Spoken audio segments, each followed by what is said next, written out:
Halo Happy Investor, kembali lagi dengan NH Korindo Sekuritas. Seperti biasa, kali ini kami akan memaparkan salah satu emiten yang akan IPO, yaitu PT Arcora Hydro Tbk dengan kode emiten ARCO. Oke, kita sekarang lihat dulu untuk company profile-nya. Jadi perseroan didirikan tahun 2010 dan telah berkomitmen untuk menjalankan kegiatan usaha di bidang jasa kelistrikan yang fokus pada kegiatan energi baru terbarukan atau renewable energy. Kemudian, perseroan menghasilkan daya listrik menggunakan aliran sumber daya air atau hydropower yang merupakan salah satu sumber renewable energy yang dinilai cukup efektif dan efisien untuk memenuhi kebutuhan listrik dalam skala kecil ataupun skala besar. Perseroan menjalankan usahanya melalui pembangkit listrik mini hydro atau PLTM yang merupakan pembangkit listrik tenaga air PLTA dengan kapasitas di bawah 10 MW. Perseroan menjalankan business to business operation atau B2B di mana PLN merupakan pelanggan dari perseroan sesuai dengan kontrak perjanjian jual beli listrik atau PJBL yang telah disepakati oleh perseroan dengan PLN. Kemudian, selain bergerak di bidang PLTM, perseroan juga memiliki satu entitas anak yang bergerak di bidang konsultan teknik sipil atau engineering dan satu entitas anak yang bergerak pada bidang pembangkit listrik tenaga surya. Proyek PLTM perseroan yang telah beroperasi diantaranya yaitu PLTM Cikopo dan PLTM Tomasa. Nah, di sini bisa dilihat bisnis activity dari perusahaannya. Struktur IPO-nya yaitu emiten mengeluarkan jumlah saham sebanyak 579.900.000 lembar, di mana persentase IPO-nya itu sebesar 20% dari modal ditempatkan dan disetor penuh setelah penawaran umum. Dengan nilai nominalnya itu sebesar Rp25 per lembar dengan kisaran harga penawaran yaitu Rp286 hingga Rp310 per lembar.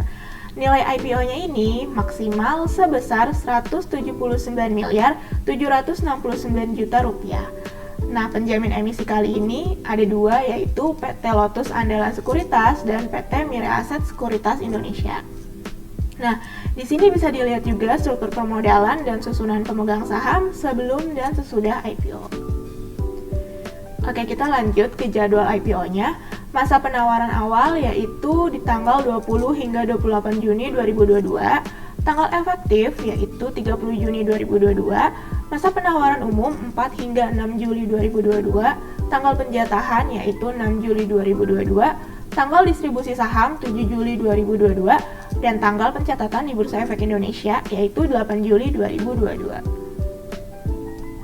Nah, dana hasil IPO ini akan digunakan oleh perusahaan 63%-nya penambahan penyertaan modal, diantaranya 54% sebagai tambahan penyertaan modal di PT Arcora Hydro Sulawesi, kemudian 29% sebagai tambahan penyertaan modal pada PT Arcora Energi Baru, dan 17%-nya itu sebagai tambahan penyertaan modal di PT Arcora Tenaga Matahari.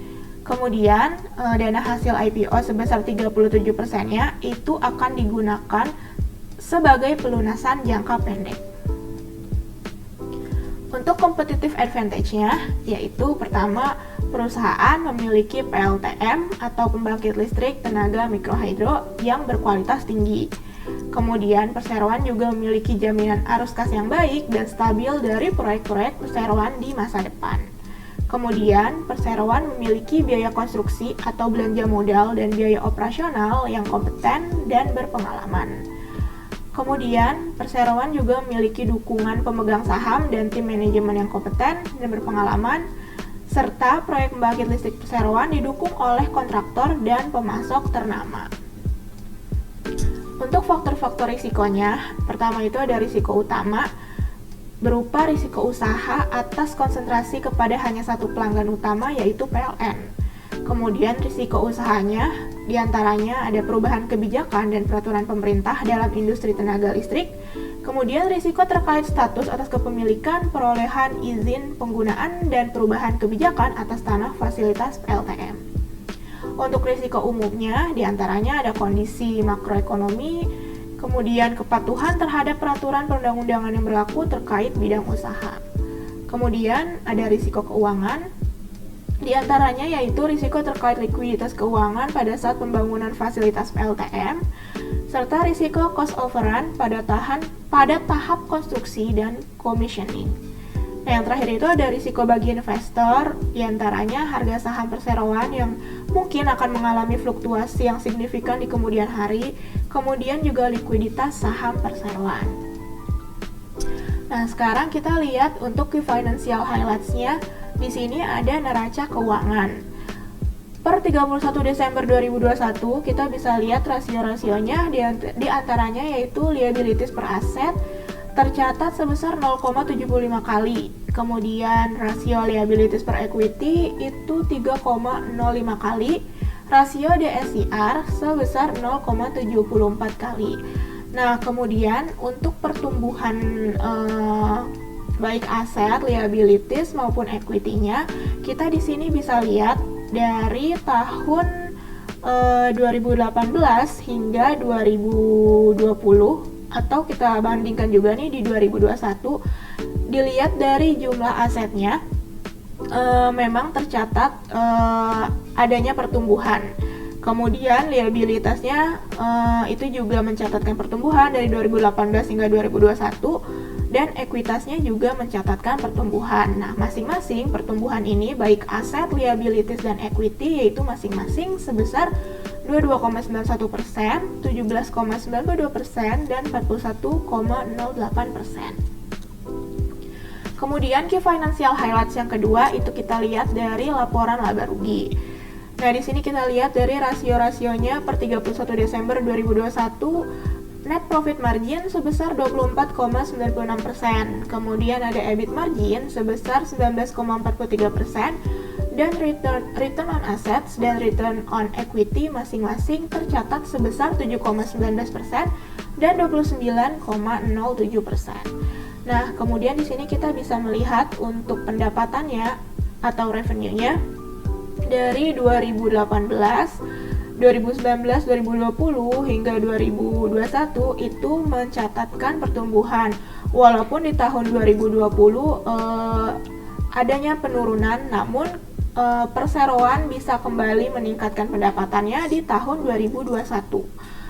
Nah, kita bisa lihat nih untuk pertumbuhan revenue-nya itu atau revenue growth-nya itu, perseroan mencatatkan kenaikan sebesar 280,84% dari periode yang sama tahun lalu.